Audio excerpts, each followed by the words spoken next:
Hello guys, তো আজ আমরা বেরিয়ে পড়েছিলাম মা বাবা আমি বেঙ্গল সাফারি ঘুরতে যাব বলে।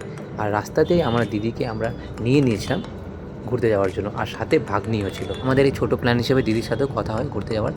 পরে অনেকক্ষণ ওয়েট করানোর পর দিদির সাথে আমরা দেখা হয় চম্পাশাড়ির মোড়ে, আর সেখান থেকে আমরা রওনা দিই বেঙ্গল সাফারির জন্য।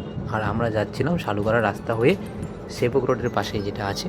তো রাস্তায় যেতে যেতে ভিউটা দেখো কত সুন্দর। কয়েকদিন ধরেই ভাবছিলাম ঘুরতে যাব, তো ঘুরতে যাওয়া হয়নি, সুযোগটাও হচ্ছিল না। তো আজ অনেকদিন পর মা দিদি বাবা মিলে আমরা ঘুরতে গেলাম, এই জন্যই যাওয়া। আর যেতে যেতে দেখো কত সুন্দর ভিউ, আর ওয়েদারটাও ছিল খুব ভালো। বেঙ্গল সাফারি বেশি দূর না, শিলিগুড়ি থেকে মাত্র 10 কিলোমিটার হবে, তাই আমাদের বেশিক্ষণ সময় লাগেনি, আর দেখতে দেখতে পৌঁছে গেলাম। আর যেহেতু আমাদের আসতে একটু লেট হয়ে গেছিলো, 4টা প্রায় বেজে গেছিলো, আর টাইমিং ছিল 9:30 থেকে 4:30 পর্যন্ত। সেটা হচ্ছে এন্ট্রি টাইমিং, মানে এরপরে নতুনদেরকে আর ঢুকতে দেয় না। ফাইনালি সাফারি পার্কে আমরা এন্টার করি, আর টিকিট কাউন্টারের জন্য আমি এখানে জিজ্ঞাসা করলাম, তো সামনে বললো সামনে গিয়ে কাটতে হবে। আর আমি তাড়াহুড়া করছিলাম কারণ অলরেডি আমরা লেট ছিলাম, আর ততক্ষণে বাবা মারা আসছিল। এন্ট্রি চার্জ ছিল 50 রুপিস এক একজনের। তো সেটা প্রথমে কেটে আমরা ভেতরে ঘোরা শুরু করি। আর এটা আমার ফার্স্ট টাইম ছিল, আমি এর আগে আসিনি, প্রথমবার আসছি। তো আমিও সব জায়গাটা ঘুরছিলাম। তো প্রথমে আমরা টয় ট্রেন দেখতে পাই। টয় ট্রেনে উঠতে গেলে এর কতটা ভিজিট পড়বে বলছি, দাঁড়াও ভিডিওটা পুরোটা দেখো, ভিডিও একটু বড় হবে। তো এই সাফারি পার্কটা রয়েছে তোমার শালুগড়া, যেটা একটা ফরেস্টের মধ্যে, ফরেস্টই বলতে পারো। আর এটা একটা জু অথরিটির মধ্যে পড়লো, আর এখানে ঘোরার মতো অনেক কিছু আছে, পার্ক থেকে শুরু করে রয়্যাল বেঙ্গল টাইগার, আরও কত কিছু। ফ্যামিলিকে নিয়ে সুন্দরভাবে সময় কাটাতে পারবে, কিন্তু 5 থেকে 6 ঘন্টা মিনিমাম তো নিয়ে আসতেই হবে, তাহলে পুরোটা এক্সপ্লোর করে যেতে পারবে একবারে। মানডে কিন্তু এই বেঙ্গল সাফারি বন্ধ থাকে, তাই সেই দিন আসবে না।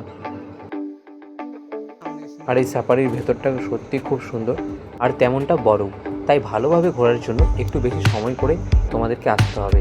তোমরা দেখতেই পাবে ভাগ্নি এখনও ঘুমোচ্ছিল, গাড়িতেই সে ঘুমিয়ে গেছিলো, আর দিদি তাকে ওঠানোর চেষ্টা করছিল।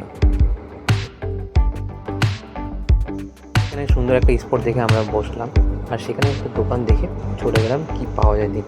তো প্রথমে সেখান থেকে আমরা নিয়ে নিয়েছিলাম দুটো চা। আর এইসব দোকানে মোমো চাউমিন থেকে শুরু করে যে কোনো ধরনের স্ন্যাক্স ইজিলি পেয়ে যাবে। ঠিক তখন আমি চা নিয়ে আসছিলাম, আর ভাগ্নি আমার দিকে সুন্দরভাবে তাকিয়ে আছে। সত্যি এখানে বসে চা খাওয়ার মজাটা ছিল অন্যরকম। অ্যাডভেঞ্চার অ্যাক্টিভিটিসের মধ্যে তুমি যদি কিছু বুক করতে যাও, তার জন্য আলাদা করে তোমাকে টিকিট কাটতে হবে।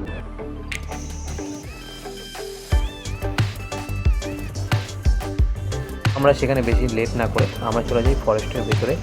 সেখানে অনেক রকমের পাখি আছে, সেটাই দেখতে।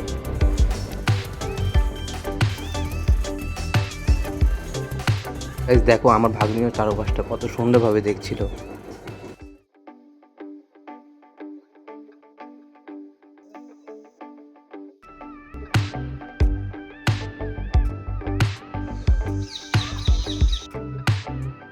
এই জায়গাটা আমরা দেখতে পেয়েছিলাম সাদা ময়ূর, অনেক রকমের পাখি দেখে আমরা যাচ্ছিলাম শেষের দিকটা, ওখানে নাকি ছিল অজগর। অজগরটা ছিল বিশাল বড়, তাই তো দিদিরা ভয়ে বেরিয়েছে। এসে এতক্ষণ পর্যন্ত যত কিছু দেখলাম সব এন্ট্রি টিকিটের মধ্যেই পড়ে, কিন্তু টয় ট্রেন, আদার অ্যাক্টিভিটিস আর কম্বো সাফারির জন্য আলাদা করে টিকিট কাটতে হবে। আর আমরা যেটা কম্বো সাফারি নিয়েছিলাম সেটার মধ্যে আমাদেরকে বাঘ, হরিণ আর ময়ূরটুকুই দেখিয়েছিল। আর গাইস, রয়্যাল বেঙ্গল টাইগারকে এত কাছ থেকে দেখার মজাটাই ছিল অন্যরকম। আর এই সময় ভাগ্নি পার্কে বসে খেলা করছিল, আর আমি চারপাশটা ঘুরে দেখছিলাম। গাইস, আমাদের সাথে ছিল আমার ছোট ভাগ্নি, তাই লেট না করে তখন আমরা বেরোতে থাকি।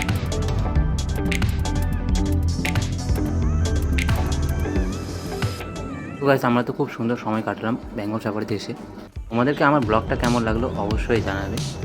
আর নতুন যারা আছো ফলো সাবস্ক্রাইব করে পাশে থাকবে গাইস।